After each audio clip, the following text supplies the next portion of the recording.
Muy buenos días, gracias por permitir llegar hasta sus hogares en este Jueves Santo. Estamos llegando con ustedes con una nueva propuesta. Gracias por sintonizar.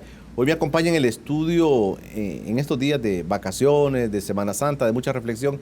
Queremos también acercarnos un poco a personajes de la vida nacional que han hecho historia. Para mí, este amigo que vamos a presentar en esta oportunidad es un personaje que realmente está escrito también en la historia nacional. Me refiero a Guillermo Cuéllar. Es una persona que ustedes lo habrán visto en algún momento, se destaca como músico, pero también él tiene una historia muy interesante, una historia muy bonita sobre la relación que él tuvo con Monseñor Romero. Él fue muy cercano a Monseñor Romero, era de aquellos jóvenes que estaban muy cerca de Romero, y hoy nos va a contar un poquito. Quiero explorar un poco con Guillermo, quiero explorar la parte humana de Monseñor Romero, esa parte que tal vez usted y yo no conocemos mucho. Hoy vamos a platicarla con mi amigo Guillermo Cuéllar, a quien le doy la bienvenida. Gracias, Guillermo, por aceptar esta invitación. Con mucho gusto, Julio. Estoy encantado de estar acá contigo. Vamos a platicar de ese personaje que de alguna manera te marcó también Totalmente, tu vida, ¿verdad? Totalmente. De eso vamos a hablar esta mañana. Quédese con nosotros. Recuerde que este espacio también se retransmite a las 11 de la noche este mismo día. Ya regresamos.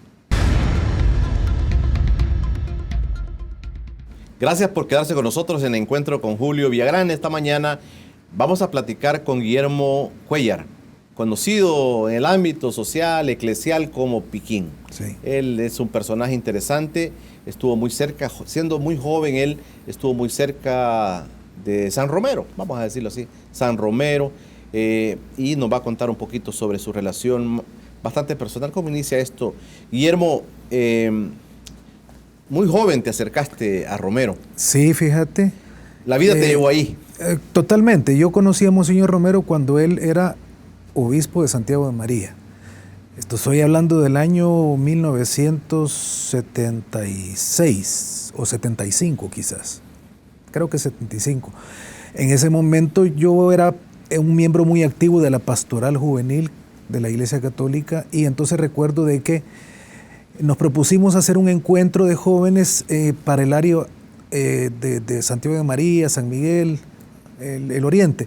Entonces fuimos a visitarlo a Monseñor en un palacio arzobispal que le habían construido, y recuerdo que con mucha precaución, porque no lo conocíamos, se oía que era un obispo conservador, que era más o menos de una línea muy tradicional. Sin embargo, lo fuimos a visitar porque había algunos cursistas de cristiandad en Santiago de María que sí lo conocían, entonces ellos nos sirvieron de puente, y así fue que lo conocí. Y lo que yo recuerdo es que él nos escuchó todo lo que queríamos hacer, y él nos dijo que estaba bien y que si queríamos utilizar su recinto lo podíamos hacer, y eso nos causó una gran sorpresa.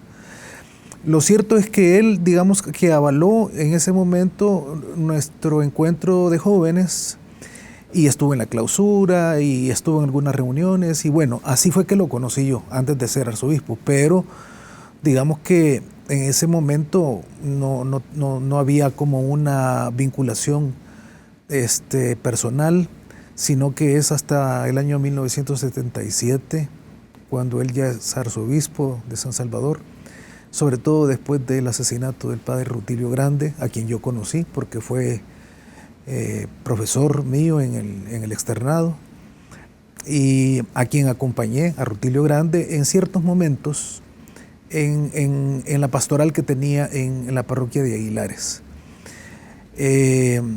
Recuerdo que la manera en que yo me acerqué más a Monseñor Romero fue a partir de una iniciativa que tuvo el padre Yacuría en la clase de filosofía donde yo estaba, que él nos dijo en algún momento en clase de que sería interesante que Monseñor Romero tomara contacto con gente joven, y nos recomendó que fuéramos a verlo, que lo buscáramos. Y entonces recuerdo que fuimos como 6 o 7 de los que estábamos en el equipo de alumnos, o en el grupo de alumnos de estudio de filosofía, y le fuimos a tocar la puerta en la noche con mucha precaución de que a saber si nos iba a recibir, y de nuevo nos recibió. Fíjate que eso me llama la atención en el sentido de que Monseñor Romero fue una persona abierta desde el principio. No era una persona cerrada. Y pese, digamos, a que había una definición de él como alguien conservador tradicional, sin embargo, cuando él nos recibió, ya siendo arzobispo, una de las cosas que me impactó fue que después de escucharnos, él lo primero que nos dijo es: jóvenes, les pido por favor que me ayuden. Entonces, yo no esperaba de un obispo o de un arzobispo una petición de esa naturaleza a unos jóvenes que él por primera vez conocía. Desconocidos. Pero tenía la referencia que veníamos de la UCA. Entonces, yo sentí ese llamado muy especial, y entonces allí en esa reunión, de manera muy rápida, cada quien le dijo: mire, monseñor, yo podría hacer esto. Entonces yo le dije: mire, yo soy músico, ¿verdad? Y entonces me dijo: bueno, y en la radio podrías participar. Entonces así fue como yo me encaminé. Ya estaba la ISAX. Sí, por ya estaba supuesto. la ISAX siendo protagonista en la radiodifusión. Sí, cabal. Por la voz del arzobispado. Así es. Desde la ISAX, como tú sabrás, es una radio de la Iglesia Católica desde finales de los años 50, etcétera. Tiene una larga historia. Bueno, entonces así me encaminé a la radio ISAX y comencé con un programa de música latinoamericana o de protesta, como quiera llamarse, que se llamaba ¿Qué pasa en el mundo? Programa diario, todos los días de lunes a viernes a las 5 de la tarde. Era una franja bastante dirigida hacia jóvenes. Y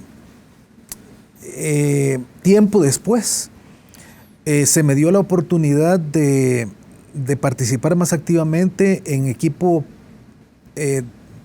pastoral, como representante juvenil del Movimiento Juvenil Católico, y fui elegido como representante laico joven para un secretariado que Monseñor Romero fundó, el secretariado de la Comisión Arquidiocesana de Pastoral, donde estuvimos un sacerdote, una religiosa y un laico. El laico era yo, y eso me permitió entrar, digamos, al recinto de las oficinas del arzobispado durante los 3 años que él duró como arzobispo. Y digamos que ahí la relación fue bastante en términos laborales. Con toda honestidad, yo puedo decirte de que yo veía a Monseñor todos los días, pero no platicaba con él todos los días. Sin embargo, sí, estuve en muchísimas reuniones con él, donde yo pude verlo cómo se desenvolvió. En algún momento tuve reuniones de tú a tú, ¿verdad? Que a mí me impactan hasta el día de hoy. Recuerdo perfectamente que yo siempre en mi oficina era el que permanecía un poco más sentado en el escritorio, por así decirlo, porque el sacerdote estaba en su parroquia y no tenía todo el tiempo para la oficina, y la religiosa también, entonces yo permanecía más tiempo. Recuerdo una vez, de manera muy especial, cuando asesinaron al padre Octavio Ortiz, que era el párroco de San Francisco Mexicano. Claro, y estaba en el Despertar, ¿verdad? Correcto.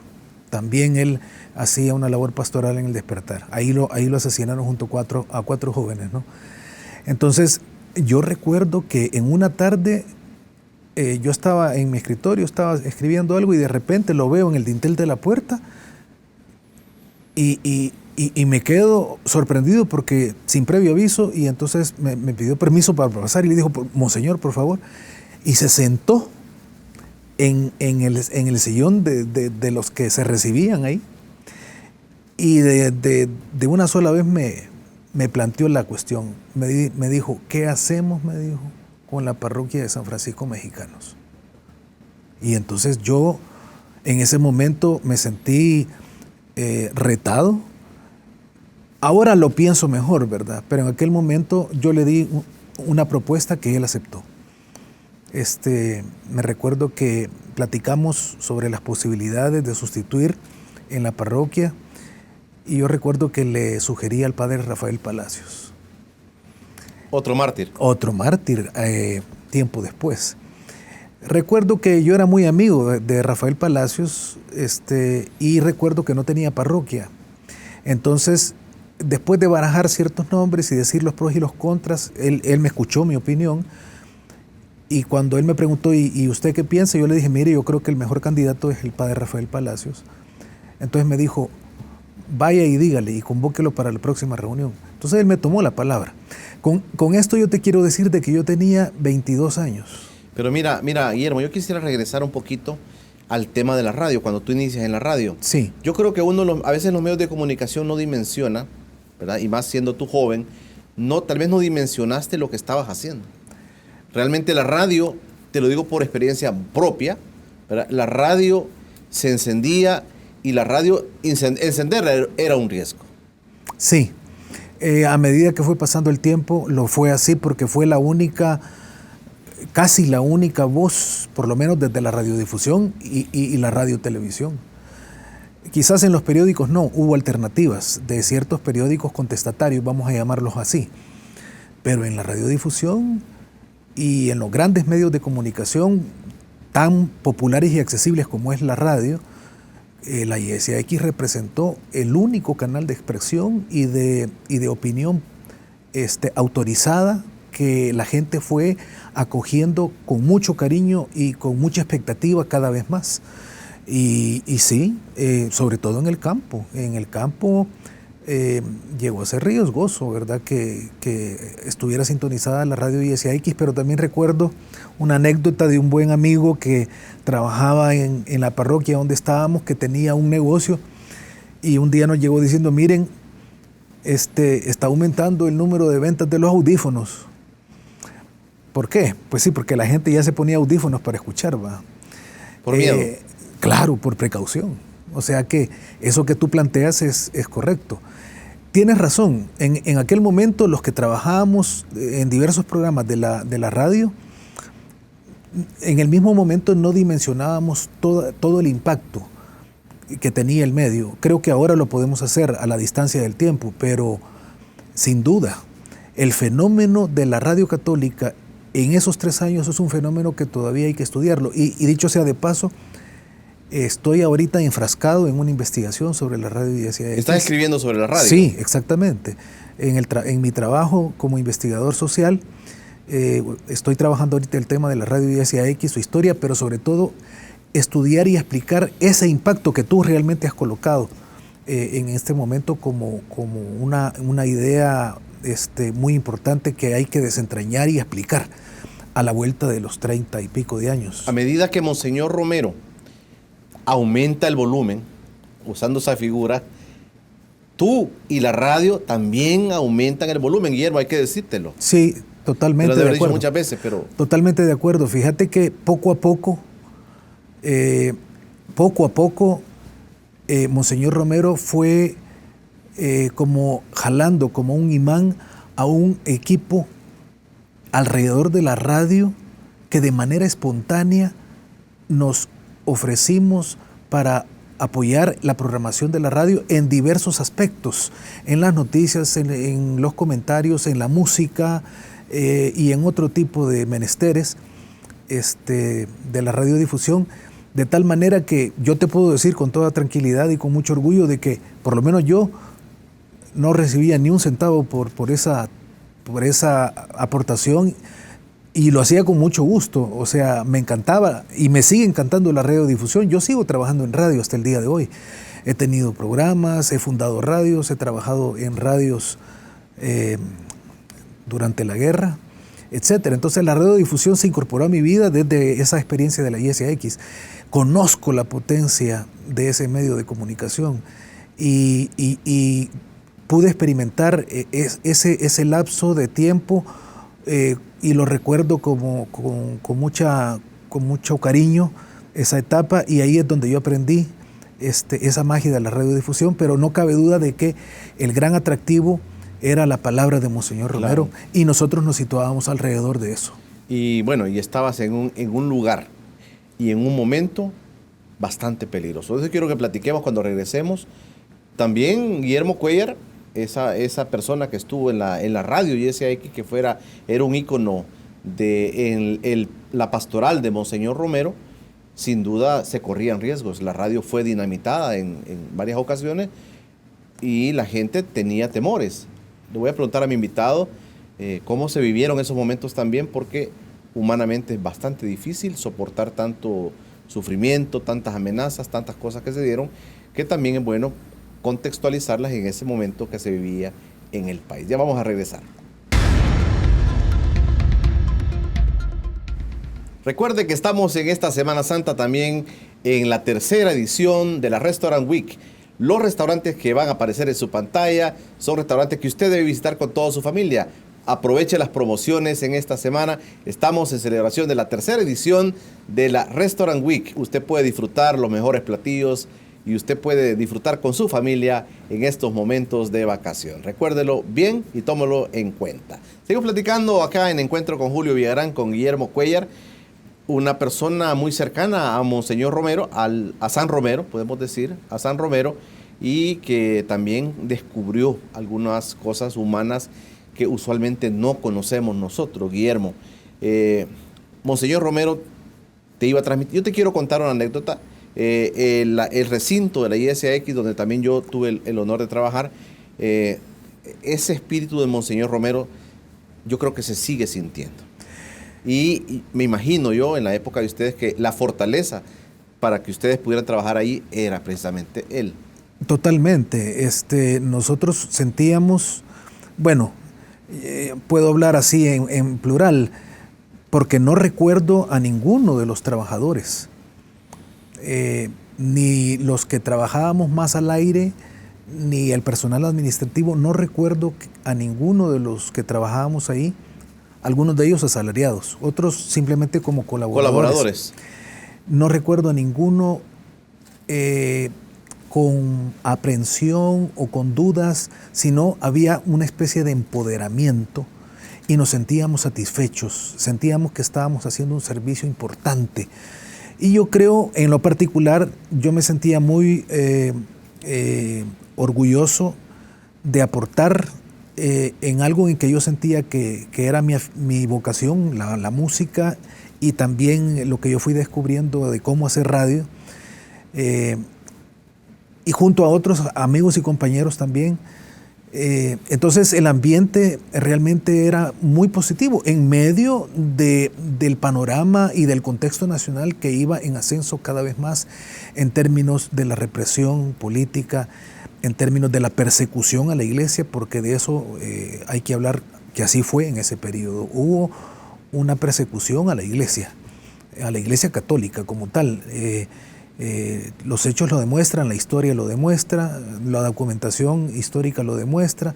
Entonces, aún en medio de esa situación, dentro del equipo de la radio, de los que trabajábamos ahí, había un espíritu muy positivo y optimista, y yo diría con mucho orgullo de acuerpar, digamos, algo importante que sentíamos que era la persona, la figura y la voz de Monseñor Romero. Muchos jóvenes nos estarán viendo, Guillermo, y pensarán, ese Monseñor Romero que desconoce mucha gente, era el Monseñor Romero guerrillero, comunista, que estaba pensando cómo incendiar el país, que andaba armado, que andaba con un grupo de personas que lo cuidaban, porque muchas de esas leyendas se han tirado en la vida de Monseñor. Sí, lastimosamente, pero yo creo que han calado poco en el gran pueblo salvadoreño. Todos los que tuvimos la oportunidad de estar más o menos en contacto con él sabemos que Monseñor Romero en el trato personal era una persona más bien reservada. Yo personalmente lo recuerdo con ciertos exabruptos, sobre todo en el ámbito laboral del arzobispado y en algunos momentos en donde las situaciones apretaron. Por ejemplo, en ciertos momentos en que él tuvo que tomar ciertas decisiones, sobre todo con el asesinato de ciertos sacerdotes y otros hechos que se fueron dando, el tema del golpe militar del año 79. Entonces, yo recuerdo que Monseñor Romero fue una persona que en el trato personal muy reservado, tenía mucha libertad de decir lo que pensaba, pero escuchaba mucho. Yo recuerdo reuniones completas en donde todos hablábamos y él simplemente escuchaba por largo tiempo, hasta un cierto tiempo que él sentía que había más o menos recogido la opinión de todos los que estábamos participando, entonces él colocaba su palabra. ¿A quiénes llamaba a reuniones así? Bueno, a la comisión de pastoral, al senado presbiteral, ahí sí que no estaba yo porque era solamente de sacerdotes, pero a la comisión de pastoral muy asiduamente. En el diario de Monseñor Romero está consignado que él consideraba a la Comisión Arquidiocesana de Pastoral como el organismo más importante. Él le dedica mucha escritura en su diario personal a la construcción de esa comisión, al secretariado ejecutivo del cual yo formaba parte. Él me menciona en un par de ocasiones y él deja plasmado su gran ilusión que él tenía en esta comisión que él había empujado, porque la veía como la que podía coordinar y darle un sentido de unidad. Yo creo que él tenía una aspiración muy grande, y es que la arquidiócesis de San Salvador trabajara con una sola palpitación. No era posible porque en la arquidiócesis había diversas tendencias y se fue distinguiendo poco a poco un cierto sector de sacerdotes que lo adversaron. Sin embargo, Monseñor fue una persona, y como autoridad eclesial fue alguien justo y noble, y sabía quiénes eran los sacerdotes que lo adversaban. También él sabía, por ejemplo, que había otros sacerdotes que estaban empujando por ciertas opciones cada vez más radicales. Digamos que él siempre sintió a toda la arquidiócesis como un solo cuerpo y no tuvo, digamos, actitudes negativas a ninguno de sus sacerdotes, todo lo contrario. Y aunque se dieran estas diversas tendencias que fueron radicalizándose. La historia está contando, Guillermo, que uno de los golpes de timón que tuvo Monseñor Romero en su pastoral fue el asesinato del padre Rutilio Grande. Sí, a grandes rasgos, ¿verdad? Se puede decir eso, por supuesto. Yo recuerdo estar en la parroquia de Aguilares en la noche del día que asesinaron al padre Rutilio Grande. Desde San Salvador nos desplazamos y ya a la medianoche con los cadáveres en la iglesia de la parroquia, y vimos entrar a Monseñor Romero. Nunca lo esperamos, ni la comunidad de Aguilares, ni los sacerdotes que habíamos llegado.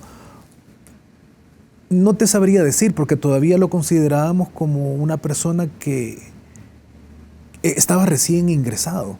Él toma posesión el 22 de febrero del año 77. Inclusive hay películas que esa escena la colocan y le dan mucha fuerza. Yo creo que sí, tiene la fuerza. Cuando Monseñor Romero ingresa, sí, cuando velan los cuerpos del padre Rutilio y sus acompañantes. Correcto. Yo creo que ahí dice que hay un antes y un después, Guillermo. Yo creo que sí. Yo creo que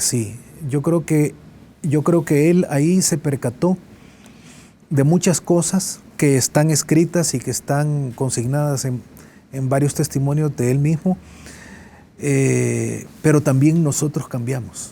Es decir, cuando te digo nosotros, me refiero a los que participábamos muy activamente dentro de la arquidiócesis, que veníamos de una tradición muy importante con Monseñor Luis Chávez y González. Y había un liderazgo, por ejemplo, de un Monseñor Ricardo Urioste, y de sacerdotes que trabajaban en el campo, de sacerdotes que trabajaban en los barrios en San Salvador.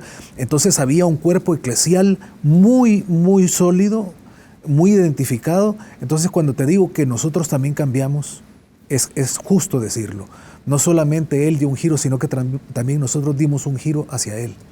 ¿Tú lo viste diferente cuando entras totalmente a la parroquia de Aguilares? Totalmente. Ahí lo sentimos como que ya podíamos encontrarnos sin mayores reticencias, y luego de ahí fue un construir constantemente, donde el camino no estuvo exento de discusiones, de desencuentros en muchas ocasiones.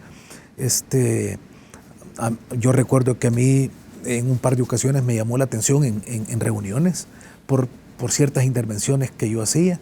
O sea, Monseñor Romero fue un arzobispo completamente identificado como autoridad eclesiástica, como pastor también, pero abierto a los que participábamos con él, pero yo nunca guardo la impresión de que él fuese manipulado por nadie. Yo recuerdo la frase tan emblemática de Monseñor Ricardo Urioste cuando a él le preguntan que si Monseñor Romero fue manipulado y él dijo sí, fue manipulado por el Espíritu de Dios. Yo concuerdo con eso exactamente, ahora a la distancia del tiempo. Bueno, vamos a ir platicando, Guillermo. Hay golpes que sufre Monseñor Romero. Algunos están inclusive escritos, otros están ya puestos también en escena, ¿verdad? En algunas películas que se han filmado sobre él, cuando se encuentra la figura de Monseñor Romero como en el huerto de Jesús, ¿verdad? Que está con esa agonía, con esa forma de sentirse tan solo, abandonado. Y quiero preguntarte si ustedes lo veían también así. Ve ahí cómo eran esos momentos difíciles, no solo para él, sino para todos los que lo acompañaban. Vamos a regresar. Recuerde que este espacio lo repetimos a las 11 de la noche en TVX. Ya regresamos. Quiero recordarles también que esta semana puede disfrutar de todas las promociones de la tercera edición de la Restaurant Week. Todos los restaurantes, los mejores restaurantes del país están en la tercera edición del Restaurant Week. Vea usted los restaurantes en pantalla, los que puede usted visitar con su familia. Aproveche las promociones y comparta con esos seres queridos en esta época de vacaciones. Platicamos hoy con Guillermo Cuéllar, una persona muy cercana a Monseñor Romero, y hablamos sobre el tema humano. Queremos rescatar un poco el tema humano de Monseñor Romero. Manipulado Monseñor Romero. Se decía también, y tú que venías de la experiencia de la UCA, Guillermo, se decía también que los jesuitas lo manipulaban a él, que era Ellacuría y compañía que manipulaban el pensamiento. Hasta se habla que le escribían las homilías a Monseñor Romero. Bueno, quien diga eso desconoce completamente el talante intelectual de Monseñor Romero. O sea, Monseñor Romero era un hombre formado. Su formación fue de élite en la Iglesia Católica, es decir, fue alguien enviado a estudiar a Roma. Y fue, digamos, acopiando formación eclesial, teológica, pastoral, de lo mejor que pudo haber tenido la Iglesia Católica salvadoreña, y no en balde llega a esa posición de liderazgo, como obispo primero y después como arzobispo. Monseñor Romero, él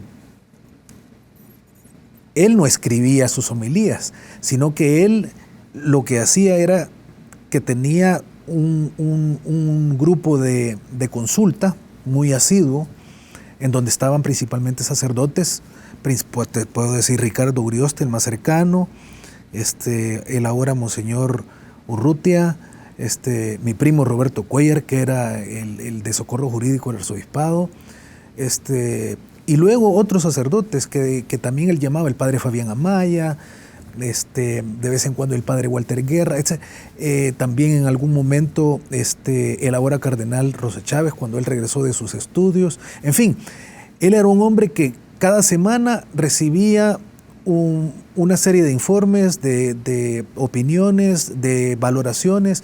El padre Rafael Moreno, sacerdote jesuita, que sí estaba a cargo de una oficina de información en el arzobispado. Entonces, con quien Monseñor Romero tenía más contacto semanalmente para preparar sus homilías era con esta gente. Con los padres jesuitas que estaban en la UCA, de vez en cuando tuvo algunas reuniones y algunas conversaciones. Y el padre John Sobrino ha reafirmado que sí, en alguna ocasión Monseñor Romero les pidió asesoría y para ciertas cosas muy puntuales. Pero en realidad el trato más cotidiano de Monseñor Romero para sus homilías era este equipo, muy cercano a él, sobre todo sacerdotes y muy pocos laicos. Roberto Cuellar creo que era casi el único laico que estaba ahí con él, por su hecho de la cuestión jurídica. ¿Que era hermano de Benjamín Cuellar? Sí, hermano de Mincho, primos míos. Sí. Y Monseñor Romero era muy él cuando preparaba sus homilías. Miguel Cavada, un buen amigo que también creo que tú conociste, cuando él hace una labor tan encomiable como la hizo para reeditar a través de Boca Editores todas las homilías de Monseñor Romero, Miguel Cavada consigna claramente que Monseñor Romero no escribía y ni leía literalmente en sus homilías, sino que él llevaba un conjunto de papeles. Daba la impresión que sí. Porque tenía una fluidez verbal impresionante, si es que Monseñor Romero se transformaba frente al micrófono. Eso lo han dicho mucha gente y además lo constatamos. Hay una anécdota de alguien que viene de otro país a conocerlo y entonces se lo presentan antes de que él vaya a celebrar la misa y luego esta persona está presente durante la misa y luego escucha la homilía. Entonces esta persona después es consultada qué le había parecido Monseñor Romero y entonces él, como era un indígena que venía de un país centroamericano, él utilizó una simbología muy de él y dijo, mira, al principio Monseñor Romero me pareció un conejo, pero después me pareció un tigre. Es decir, en el trato personal era muy reservado, hasta podía dar la impresión de ser tímido, pero frente al micrófono y frente al pueblo a quien él se dirigía se transformaba completamente. Era una transformación hasta cierto punto inexplicable, en términos muy sencillos. Pero lo que te quiero decir es de que Monseñor Romero era muy dueño de su palabra en la homilía. Era muy dueño, nadie se las escribía, ni él mismo.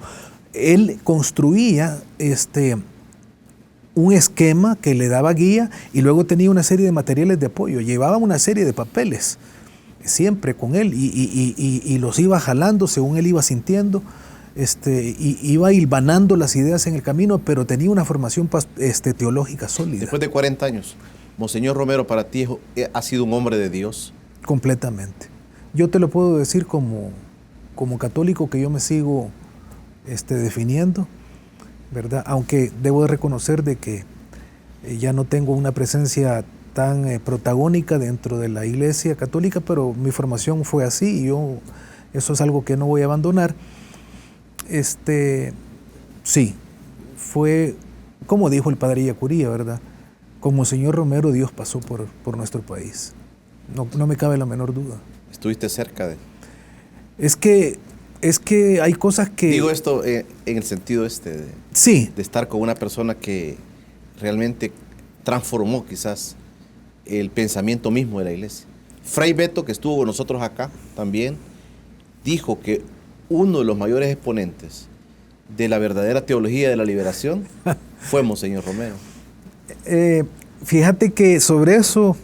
no dijo que era como del grupo de ellos, pero dijo que uno de los mejores testimonios de lo que era realmente una teología de la liberación fue precisamente Monseñor Romero. Sí, podría estar de acuerdo. Yo creo que lo más justo sería decir que Monseñor Romero representa, y eso ahora el Papa Francisco lo reconoce, representa el ideal de un pastor que fue forjado desde Medellín en 1968.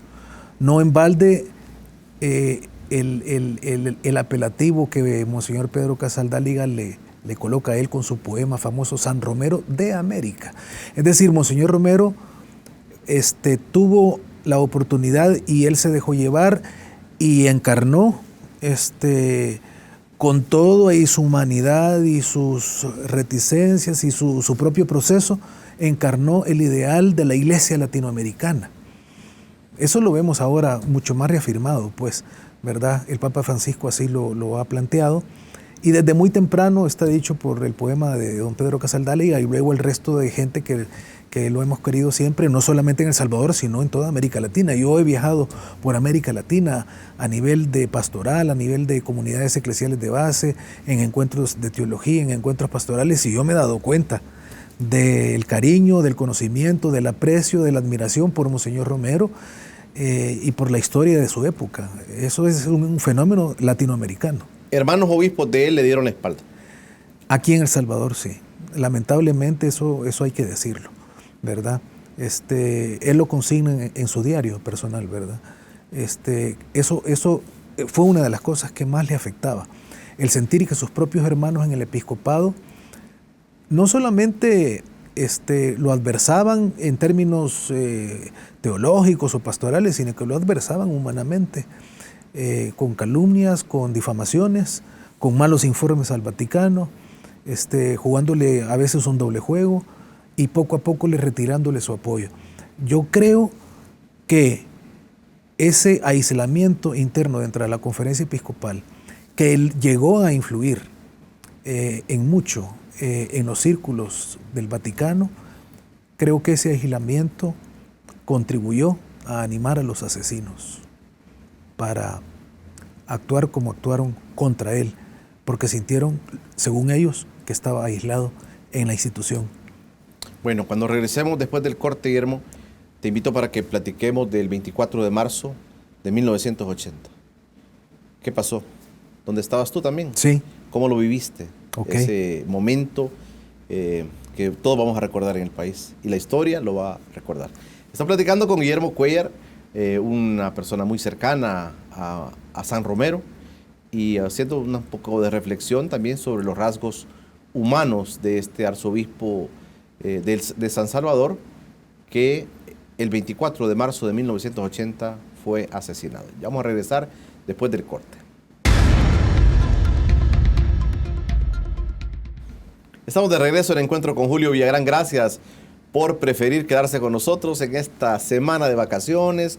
Es la Semana Santa, hoy es Jueves Santo y estamos con ustedes llegando hasta sus hogares platicando con Guillermo Cuéllar Piquín. También tiene un programa de radio, si usted es bitlemaníaco también puede sintonizarlo, ¿verdad? En la 92.5 FM, si no me equivoco. Sí, así es. Los lunes. Sí, a las 7 de la noche. A las 6, de 6 a 8. De 6 a 8.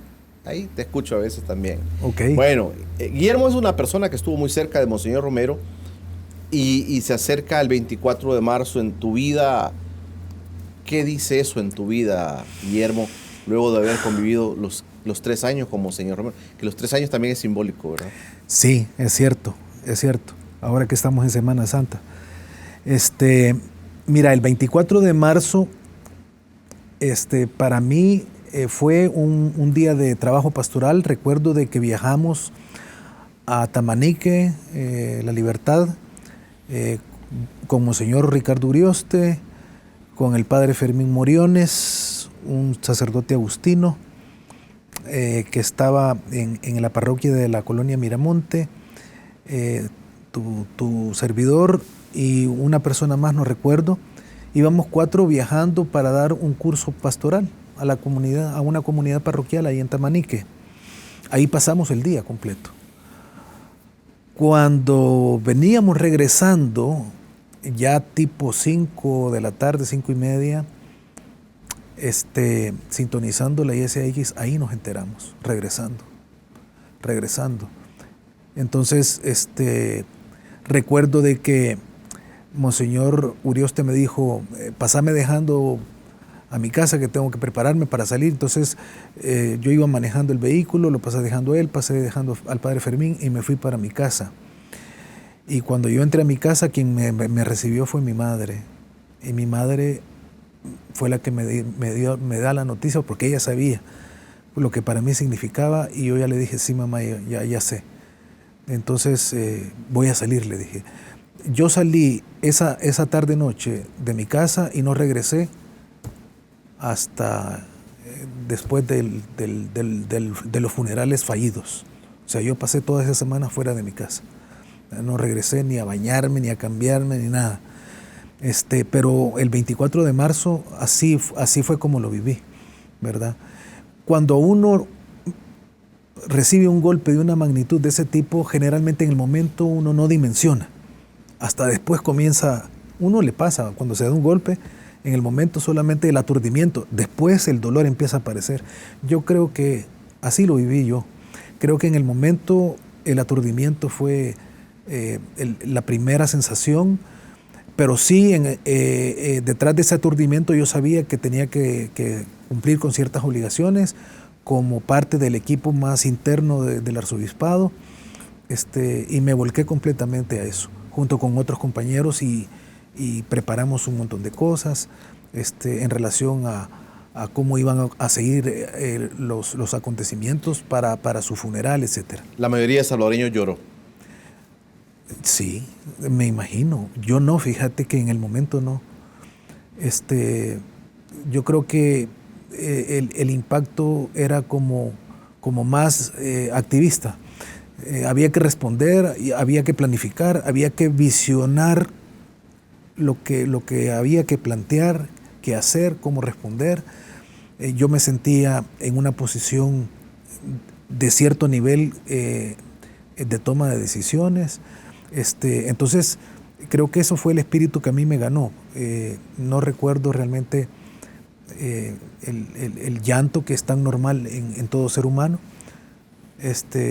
Yo creo que fue meses después cuando yo lo viví de esa manera, pero ya fuera del país.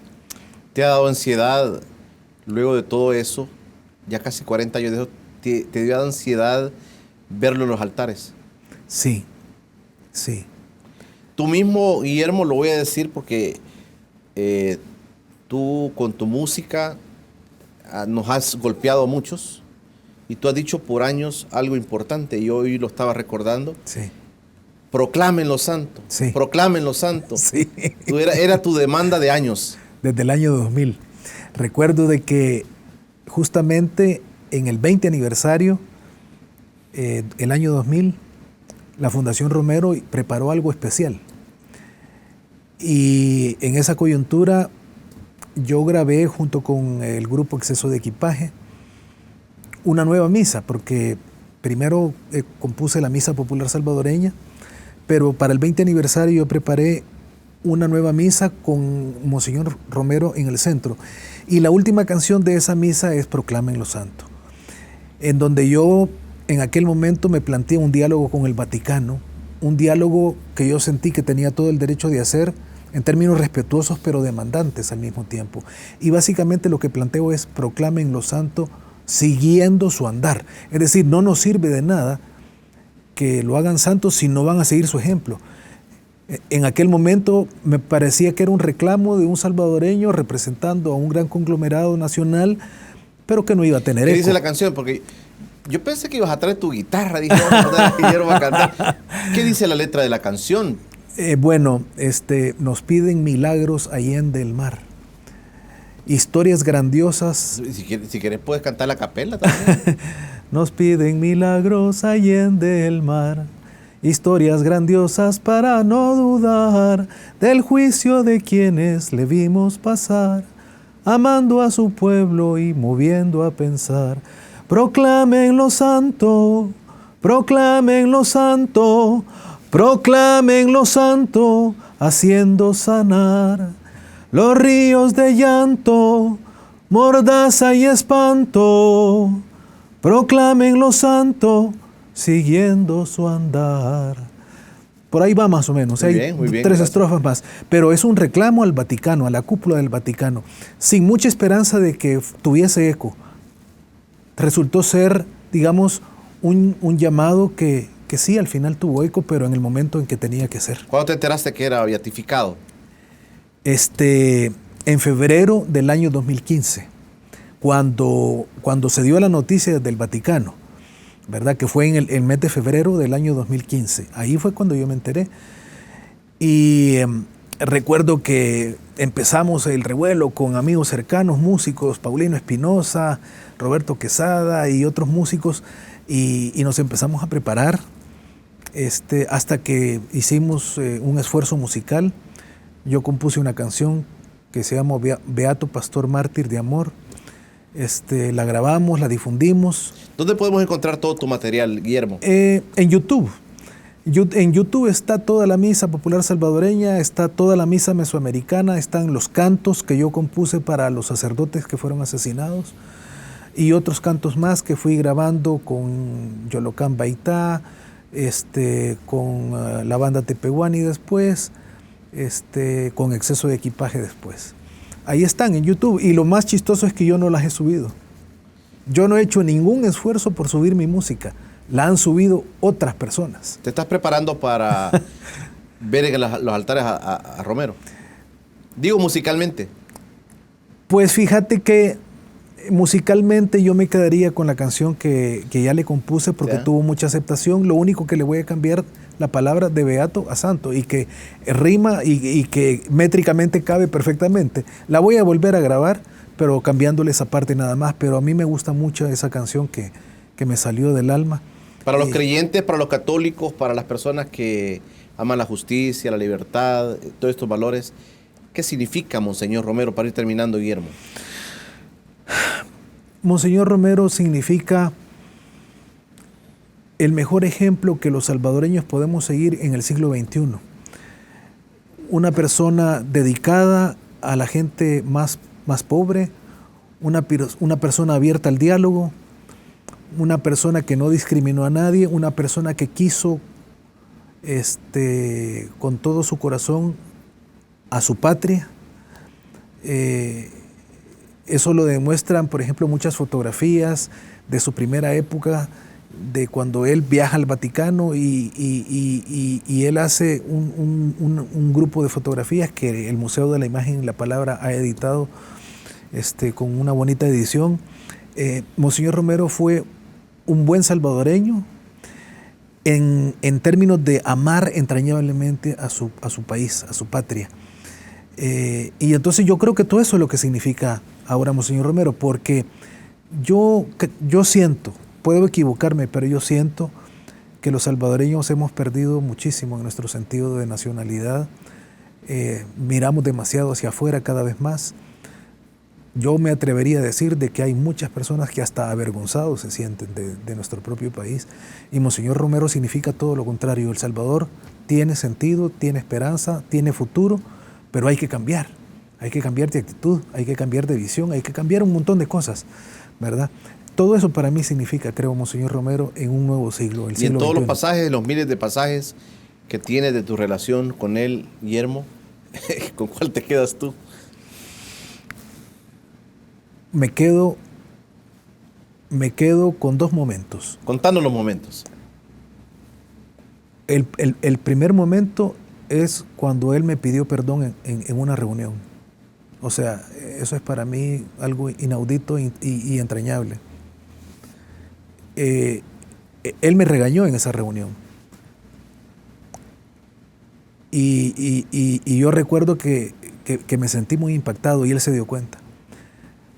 Antes de que terminara la reunión, él tomó la palabra y lo dijo públicamente en la reunión.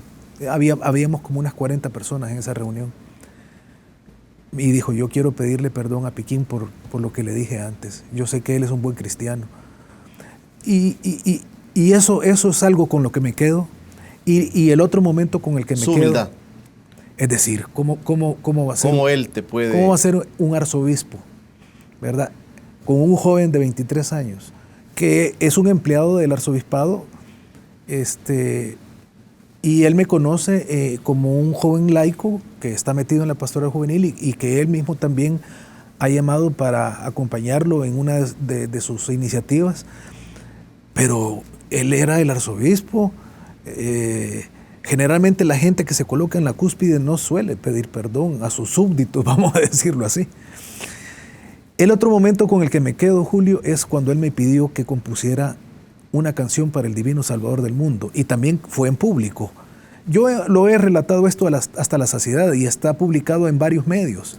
En Carta a las Iglesias que publica la UCA, Sentir con la Iglesia, que fue un mensuario que fundamos con el padre Fabián Amaya y Miguel Cavada.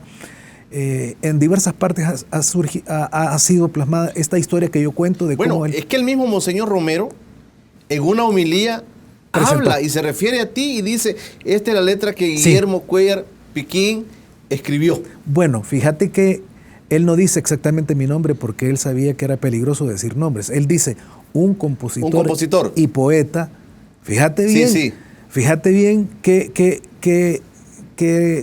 qué honor para alguien que Monseñor Romero lo califique como compositor y poeta. Un compositor y poeta nos ha hecho un bonito himno para nuestro divino Salvador. Próximamente lo iremos dando a conocer. Y él lee la primera estrofa: vibran los cantos explosivos de alegría, voy a reunirme con mi pueblo en catedral, miles de voces nos unimos este día para cantar en nuestra fiesta patronal. Y así siguen estrofas muy sentidas por el pueblo, pero la última es muy bonita. Pero los dioses del poder y del dinero se oponen a que haya transfiguración. Por eso ahora vos, Señor, sos el primero en levantar tu brazo contra la opresión. Y luego de eso hay un gran aplauso en catedral. Ese es el momento con el que yo me quedo. Y esa es la canción escrita por Guillermo Cuéllar Piquín, sí, a petición que sigue de él, sonando los 5 de febrero, ¿verdad? Los 5 de agosto, perdón. Sí. En catedral al momento de la transfiguración. Sí, exactamente. Fue su deseo que hubiera una... Él me conocía a mí como cantor y como compositor. Entonces, él me reta, o sea... Él ha conocido los cantos que yo fui componiendo para los sacerdotes mártires, pero él siente que me está faltando algo. Ahora lo interpreto yo así a la distancia del tiempo. Entonces él me lanza un reto en público, porque esa petición me la hizo en una reunión. Y yo me sentí incapaz de hacer algo de esa envergadura que él me estaba pidiendo, pero yo por no avergonzarme delante de la gente, yo me comprometí con él y me tardé 1 año en componer esa canción. Y has hecho historia. Hiciste historia con la canción y con tu vida cerca de Monseñor Romero. Guillermo, quiero agradecerte que hayas venido con nosotros. Quiero que te comprometas para traer tu guitarra en el momento que anuncien a San Romero. Sí, me comprometo con muchísimo gusto. Y quiero que traigas tu guitarra. Bueno. Y que desde acá le cantes a Romero. Bien, con mucho gusto, Julio. Perfecto. Gracias, Guillermo, por aceptar esta invitación y estar con nosotros. Ustedes en casa, gracias. Siga descansando. También participe de los eventos religiosos que usted suele participar. Y si va a descansar también, hágalo. Hay un momento para compartir con la familia, que hoy es el momento preciso. Pasen todos un feliz día.